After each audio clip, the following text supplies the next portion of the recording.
Students, आज हम देखने वाले हैं प्रत्यावर्ती धारा परिपथ में अग्रता और पश्चता अथवा प्रत्यावर्ती परिपथ में उल्टता एवं धारा के मध्य कला संबंध। ठीक है, तो ये तो आप लोगों का एकदम बेसिक टॉपिक है, जिसको पढ़ाना या ना पढ़ाना कोई मतलब का नहीं है। ऐसा है कि आप इसको नहीं जानोगे तब तक आगे नहीं जान सकते, लेकिन इसको हम लोग जो आने वाला टॉपिक है उससे बहुत ही IMP है आने वाला टॉपिक जिस पर पढ़ने वाले हैं।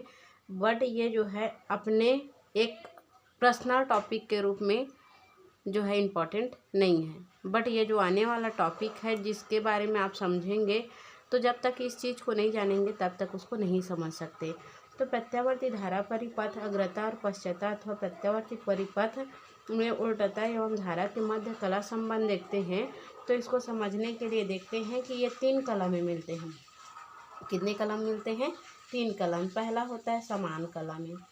क्या होते हैं? समान कला में। समान कला में मतलब जिसमें क्या होता है, जिसमें धारा और वोल्टेज, धारा और वोल्टेज दो के माध्यम में देख रहे हैं ना, उल्टता और धारा। तो धारा भी और वोल्टेज भी एक ही परिपथ में यदि बहाना है तो धारा और वोल्टेज यदि समान कला में रहें। कौन से कला में रहें? समान कला में रहें। अर्थात इसको हम ग्राफ से समझ सकते हैं। ठीक है, तो एक ग्राफ लेते हैं इस प्रकार से। तो ये हम लोगों का मान के चलो एक आरेख बना दिए। इस ग्राफ में क्या किए, तो इसको समान कला में लेने के लिए क्या किए, तो ये जो प्रत्यावर्ती वोल्टेज ये इस प्रकार से आ रही है। सिमिलरली यहीं से प्रत्यावर्ती धारा भी क्या हो रही है, जा रही है। अर्थात इन दोनों का कला क्या है, समान है, एक बिंदु से निकलकर एक ही बिंदु पर मिल रही है। तो फिर प्रत्यावर्ती धारा जो होती है, प्रत्यावर्ती वोल्टेज जो है गर्त के कंडीशन में गति करने स्टार्ट होती है। तो उसी कंडीशन में प्रत्यावर्ती धारा भी क्या होती है, गर्त के पोजीशन पर सिमिलरली जिस पॉइंट से निकल रही है उसी पॉइंट पर क्या हो रही है, मिल रही है। दोनों इस डायरेक्शन पर कार्य कर रहे हैं। ये हम लोगों का प्रत्यावर्ती क्या हो गया, तो ये प्रत्यावर्ती वोल्टेज हो गया, प्रत्यावर्ती वोल्टेज हो गया। और ये क्या हो गया, हम लोगों का प्रत्यावर्ती धारा हो गया। क्या हो गया? प्रत्यावर्ती धारा। तो प्रत्यावर्ती वोल्टेज और प्रत्यावर्ती धारा दोनों क्या है, समान कला में चल रहे हैं। ठीक है, तो यहाँ पर देखो धारा भी उसी कला में चल रहा है जिस कला में क्या चल रहे हैं, तो वोल्टेज चल रहे हैं। ठीक, तो ये 0 से स्टार्ट करते हैं और ये T/2 पर दोनों ही मिल रहे हैं और फिर ये क्या हो रहे हैं, T पर आ जा रहे हैं। तो ये समान कला में चलते हैं। तो उस कंडीशन पर, उस स्थिति में हम लोगों का इक्वेशन क्या मिलता है, तो उस स्थिति में धारा मिल जाता है, धारा का मान तो I बराबर I0 साइन ओमेगा टी मिल जाता है, साइन ओमेगा टी। ठीक है, और वहीं उसी स्थिति में समान कला में जब चलते हैं तो वहाँ वोल्टेज मिल जाता है। वोल्टेज जो होती है वो V बराबर मिल जाती है V0 साइन ओमेगा टी। यहाँ तक कोई डाउट नहीं होगा ना? क्यों जान रहे हो? क्योंकि ये समान कला में निकल रहे हैं और समान कला में मिल रहे हैं, तो वहाँ पर कोई भी कला में अंतर नहीं आ रहा है। अर्थात ये जो कला है वो सेम कला में जा रहे हैं, तो यहाँ पर हम लोगों को उसी पॉइंट पर मिल रहे हैं। तो यहाँ कला में कोई भी डिफरेंसेस नहीं आ रहा है, मतलब वहाँ पर कोई भी रोटेशन नहीं मिल रहा है, कोई भी एंगल नहीं मिल रहा है। तो इक्वेशन जो हम लोगों का वास्तविक इक्वेशन है वही प्राप्त हो जाते हैं। दूसरा देखते हैं, दूसरा होता है क्या, तो ये देखो यहाँ अग्रता और पश्चता। तो ये समान कला में देख लिए, अब अग्रता की स्थिति में देखते हैं। अग्र कला में गति, यदि धारा क्या करते हैं, अग्र कला में गति करते हैं। धारा और वोल्टेज में जब यदि ग्राफ खींच कर देखते हैं इस प्रकार से, तो यदि धारा जो है अग्र कंडीशन पर है, धारा यहाँ से स्टार्ट ना होकर यहाँ से स्टार्ट हुई है और इस पॉइंट पर मिल रही है, लेकिन प्रत्यावर्ती वोल्टेज यहाँ से स्टार्ट हुई है और कहाँ मिल रही है, तो इस पॉइंट पर मिल रही है। पुनः ये धारा जो है इस प्रकार से यहाँ से गति करते हुए जा रहा है, लेकिन ये प्रत्यावर्ती वोल्टेज यहाँ से ऐसे करके गति कर रहा है। तो यहाँ पर देखो इन दोनों के बीच में बहुत सारा कला में अंतर आया, डिफरेंसेस आया ना, मतलब यहाँ पर कोई जो पॉइंट मिल रहा है ये एक ही बिंदु पर नहीं मिल रहा है। तो उस कंडीशन पर ये क्या होते हैं, तो ये जो है धारा क्या है, अग्र कंडीशन पर, धारा क्या है, आगे की ओर चल रहे हैं, तो ये यहाँ से स्टार्ट ना होकर आगे की ओर जाकर वो स्टार्ट हुआ है और गति कर रहा है, तो इसीलिए इसके कला में डिफरेंसेस हम लोगों को मिल जाती है। तो यहाँ ये जो है प्रत्यावर्ती धारा है, क्या है ये, प्रत्यावर्ती धारा, जबकि ये क्या है, प्रत्यावर्ती वोल्टेज है। क्या है ये, प्रत्यावर्ती वोल्टेज। ठीक है, तो प्रत्यावर्ती धारा और प्रत्यावर्ती वोल्टेज में हम यहाँ पर क्या देख रहे हैं, तो प्रत्यावर्ती धारा और प्रत्यावर्ती वोल्टेज में जब ये गति कर रहे हैं तो यहाँ कलांतर मिल रहा है, उस कलांतर को मान के चलो फाई ले लेते हैं। क्या ले लेते हैं, फाई। तो इसका थ्योरी क्या होता है, अग्र कला में यदि गति करता है तो यदि धारा वोल्टेज से अग्रगामी क्रिया करता है, अग्रगामी मतलब आगे की ओर, ठीक है, अग्रगामी क्रिया करता है, तब उस पर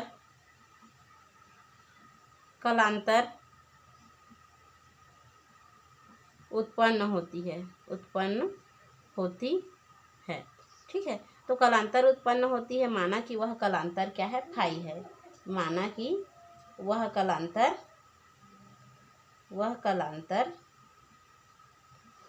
फाई है, ठीक है। तब उस कंडीशन पे ये वाला इक्वेशन जो मिला है वो चेंज हो जाएगा। तो देखो यहाँ omega T as it is था, क्योंकि दोनों सिमिलरली मतलब समान कला में चल रहे थे, लेकिन एक कला जो है अग्रगामी कला में चल रहे हैं, तो यहाँ पर हम लोगों को कला में क्या मिला है, अंतर मिला है। तो मान के चलो वो अग्रगामी आगे की ओर चल रहा है, तो इसीलिए उसमें क्या हो जाएगा, वो जो कला है वो ऐड हो जाएगा एंगल पर, ठीक है। तब उस कंडीशन पर हम लोगों को प्रत्यावर्ती धारा क्या मिल जाएगा, तो उस कंडीशन पर हमें प्रत्यावर्ती धारा जो होती है वो मिल जाती है, धारा का मान आई का मान मिल जाता है I0 और साइन ओमेगा टी। बट ये ओमेगा टी जो होती है वो समान कला में नहीं, समान फेस पर नहीं है, तो यहाँ और एंगल मिल रहे हैं जो कि क्या है, अग्रगामी है। इसीलिए चूँकि हम लिख सकते हैं ओमेगा टी इक्वल्स टू क्या, ओमेगा टी में और फाई जो है कलांतर हमें वृद्धि मिली है, मतलब ये क्या हुई है, इंक्रीज पॉइंट मिली है। तब उस कंडीशन में हम लोगों को धारा आई बराबर मिल जाता है I0 sine omega T plus phi. क्या मिल जाता है, sine omega T plus phi. ये जो है अग्रगामी के लिए धारा है, और उसी प्रकार अग्रगामी के लिए वोल्टेज मिल जाता है V0 sine omega T plus phi, omega T plus phi. Clear है। तो ये हो गया हम लोगों का नेक्स्ट इक्वेशन। तो इस प्रकार हम लोग देखें कि ये अग्रगामी में ऐसा, और देखो यहाँ पश्चाता का कंडीशन भी देना है। तो पश्चगामी के लिए पश्च कला में प्रत्यावर्ती धारा, प्रत्यावर्ती स्थिति, ठीक है। फर्स्ट कंडीशन में प्रत्यावर्ती स्थिति किसका, तो जो है धारा और वोल्टेज का, किसका, धारा और वोल्टेज का। देखते हैं, तो इसके लिए हम यदि ग्राफ ड्रॉ करते हैं तो उस कंडीशन पर ये हम लोगों का एक ग्राफ ड्रॉ कर लिए, जिसमें ये क्या होते हैं, तो प्रत्यावर्ती धारा यहीं से चालू होते हैं और जिस कंडीशन पर वो चलते हैं सिमिलरली उसी कंडीशन पर चलते हैं, ठीक है ना। लेकिन यहाँ जो होती है उसका प्रत्यावर्ती धारा जो होती है पश्चगामी होती है। तो पश्चगामी अग्रगामी थी, तो देखो अग्रगामी थी तो वो आगे की ओर उसका रेखिक एंगल मिला, मतलब उसका जो धारा है वो अंदर की ओर मिला। किसके अंदर की ओर मिला, तो प्रत्यावर्ती वोल्टेज से अंदर की ओर मिला। लेकिन यदि ये क्या होते हैं, पश्चगामी होते हैं, तो पश्चगामी होते हैं तो ये इस प्रकार से स्टार्ट होते हैं, और ये पश्चगामी होने के वजह से ये फेजर आरेख से क्या कर देते हैं, ये जो ग्राफ बना है उससे पार कर लेते हैं और इसका आरेख इस प्रकार से बन जाता है।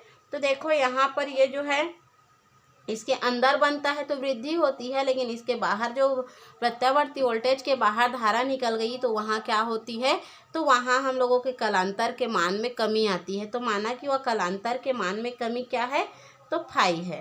क्या है, कलांतर फाई है और कमी मतलब माइनस।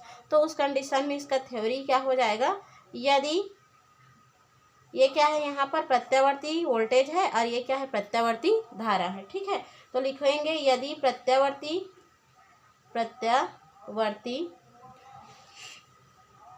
वोल्टेज का मान, नहीं या पहले धारा को लिख लेते हैं। यदि प्रत्यावर्ती धारा प्रत्यावर्ती वोल्टेज से पश्चगामी है, क्या है, पश्चगामी है, तब कालांतर के मान में क्या होती है, कमी आती है। तब कालांतर फाई में कमी आती है, क्या आती है, कमी आती है। कमी आ गई तो इस वजह से हम लोगों को प्रत्यावर्ती धारा, तब क्या हो जाएगा, प्रत्यावर्ती धारा मिल जाएगा हम लोगों का। धारा का मान आई बराबर मिल जाता है I0 और साइन ओमेगा टी हो गया। लेकिन यहाँ फाई जो है वो अग्रगामी था तो बढ़ रहा था, लेकिन पश्चगामी का होने की वजह से माइनस फाई हो जाएगा। और सिमिलरली प्रत्यावर्ती वोल्टेज भी बराबर क्या हो जाएंगे, V0 साइन ओमेगा टी और माइनस करके फाई। तो इस प्रकार हमने देखा आज क्या टॉपिक, तो प्रत्यावर्ती धारा परिपथ में अग्रता पश्चता अथवा प्रत्यावर्ती परिपथ में वोल्टता एवं धारा के मध्य कला संबंध। तो आप लोगों को कोई भी डाउट शायद तक मेरे ख्याल से ना हो, ठीक है। तो इस प्रकार हमने तीनों स्थिति को देखा और अच्छे से क्लियर भी किया।